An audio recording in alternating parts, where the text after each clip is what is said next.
સુભાષનગરના airport road ઉપર આવેલા Tirupati park ખાતે તિરુપતિ બાલાજી મંદિરના લાભાર્થે શ્રીમદ ભાગવત કથાનું આયોજન કરાયું છે, જેની વાતે ગાતે પોથીયાત્રા યોજાઈ હતી। જુવાળિયા કાછિયા જ્ઞાતિ મંદિર ટ્રસ્ટના શ્રી લક્ષ્મીનારાયણ મંદિર દ્વારા નિર્માણ પામતું શ્રી તિરુપતિ બાલાજી મંદિરના લાભાર્થે તિરુપતિ પાર્ક ખાતે શ્રીમદ ભાગવત સપ્તાહ જ્ઞાન યજ્ઞનું આયોજન કરવામાં આવ્યું છે, જેનું કથાનું રસપાન ભાવેશભાઈ રાવળ દ્વારા કરવામાં આવશે, જેની પોથીયાત્રા મહેશભાઈ નટવરલાલ અજવાળિયા ત્યાંથી વાતે ગાતે નીકળી હતી। બાદ પોથીયાત્રા કથા મંડપ ખાતે પહોંચતા ત્યાં કથાનો પ્રારંભ કરવામાં આવ્યો હતો, જેમાં ઉપસ્થિત રમજુબાપુ સહિતના આગેવાનો દ્વારા પ્રથમ દીપ પ્રાગટ્ય કરવામાં આવ્યું હતું। બાદ કથાનો પ્રારંભ કથાકાર ભાવેશભાઈ રાવળ દ્વારા કરવામાં આવતા ઉપસ્થિત સર્વ શ્રોતાઓ ધન્ય બન્યા હતા।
સાથે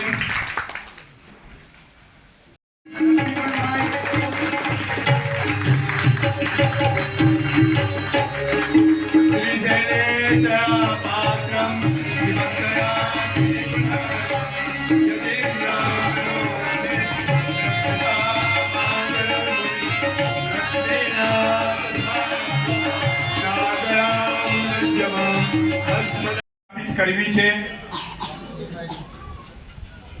એના અનુસંધાને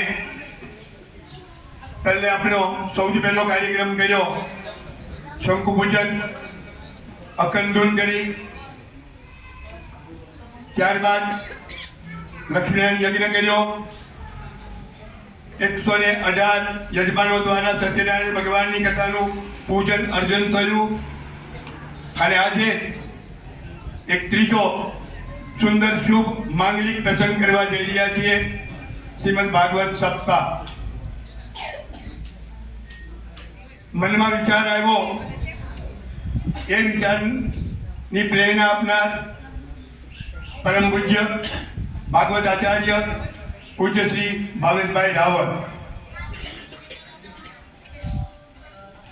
એમની અદમ્ય ઈચ્છા કે રતિ કાકા મારે મંદિર માટે કંઈક કરવું છે.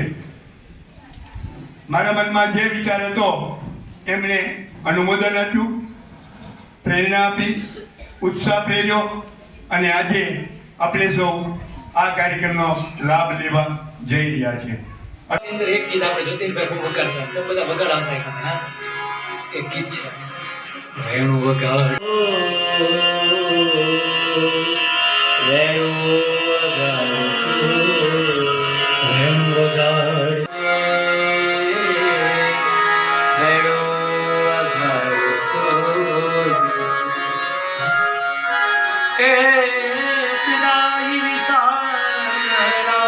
જીવતા હશે ને બધા હું બાંગા મારતા.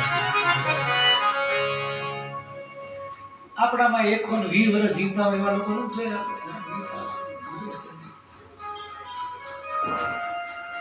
પણ કોણ લાંબુ કોણ જીવે? અડધા મળશે કઈ લાગે છે, પણ આ મોજ લૂંટવાની આ બધા કાંઈ કહે છે એક દાઈ વિશાળ વિશાળ